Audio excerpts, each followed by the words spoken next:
গণমাধ্যমকে সমাজের দর্পণ বলা হয়। গণমাধ্যমের প্রতি মানুষের আস্থা ভরসা যুগ যুগ ধরে হয়ে আসছে। গণমাধ্যমের কর্মীদের দ্বারা সাধারণ মানুষের দুর্ভোগ, দুর্দশা, ভোগান্তি, সমাজে ঘটে যাওয়া অসংখ্য অপরাধ, দুর্নীতি উন্মোচন হয়।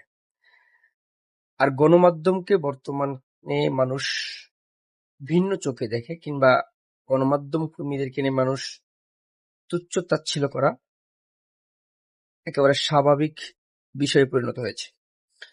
এর অন্যতম কারণ হচ্ছে সাংবাদিকতার আড়ালে ভিউ প্রেমীরা কিংবা সাংবাদিকতার পরিচয়ে চাঁদাবাজি, মানুষকে ব্ল্যাকমেইল করা, মানুষকে ব্ল্যাকমেইলিং এর মাধ্যমে অতিষ্ঠ করে ফেলা, ইত্যাদি ইত্যাদি নিয়ে গণমাধ্যমের প্রতি মানুষের আস্থাটা দিন দিন কমে যাচ্ছে। এই গণমাধ্যমের কর্মীরা যারা মিনিস্ট্রি মিডিয়ায় কাজ করে, এরা যদি উদ্যোগটা নিত, আগে থেকে উদ্যোগটা নিত, যে যারা এই নাম সর্বস্ব মিডিয়ায় কর্মরত কিংবা জাস্ট কার্ডধারী সাংবাদিক, তাহলে এতদিনে এতটা বিগড়েত না। এখন পরিস্থিতিটা এমন পর্যায়ে চলে গেছে, মেইনস্ট্রিম গণমাধ্যমের যারা কর্মী আছে তাদেরকে অবমূল্যায়িত করা হয় শুধুমাত্র বই-ফোর, অনিবন্ধিত কিংবা ফেসবুকিং যে সাংবাদিকতা আছে তাদের কারণে।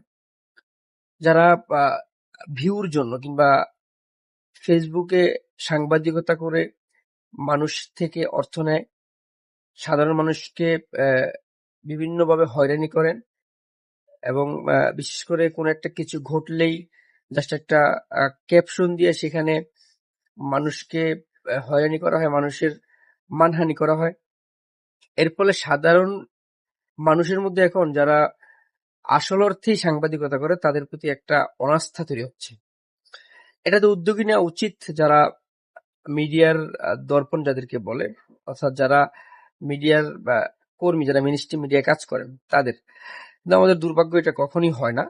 আর সম্প্রতি আমরা লক্ষ্য করেছি বেশ কয়েকটা সংবাদ প্রকাশ পেয়েছে যেখানে ভুয়া গণমাধ্যম, নারীদেরকে হেনস্থাকারী গণমাধ্যম, ইউটিউব, ফেসবুক কিংবা জাস্ট নামমাত্রের সাংবাদিক পরিচয় যারা কন্টেন্ট ক্রিয়েটর, এরা এতটাই দাবিয়ে বেড়াচ্ছেন যে মানুষজন যারা ভালো সাংবাদিক কিংবা যাদের পরিচয় আছে তারা এদেরকে বাধাগ্রস্ত করছেন এবং তাদেরকে ধরিয়ে আইন শৃঙ্খলা বাহিনীর কাছে সুপর্দ করছে।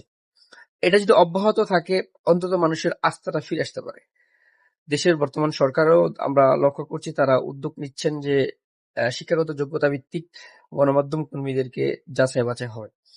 এটা কোনো সরকারই পারেনি, বর্তমান সরকারও পারবে বলে মনে হচ্ছে না। তারপরও যদি কিছুটা নিয়ন্ত্রণ করা যায়, অর্থাৎ যে একটা হযবরল অবস্থা, গণমাধ্যমের নামে যে মানুষকে হয়রানি করা, মানুষকে ব্ল্যাকমেইলিং করা, মানুষ থেকে অর্থ নেওয়া, এবং রাজনৈতিক নেতা, চলচ্চিত্র, ক্রিকেট, যাই বলি না, প্রত্যেকটা সেক্টরে প্রশাসনিক কর্মকর্তাদের ক্ষেত্রেও ঠিক তেমনি এমন ভাবে রিলস তৈরি করা হয় 10 সেকেন্ড 20 সেকেন্ডের, অমুক ভাই যাচ্ছে, অমুক ভাই হাঁটছে। এটা যদি বন্ধ না করা হয়, সামনের পথটা হচ্ছে গণমাধ্যম কর্মীদের জন্য মানে অপমানজনক পথ হবে একেবারে, যেটা বলা বাহুল্য।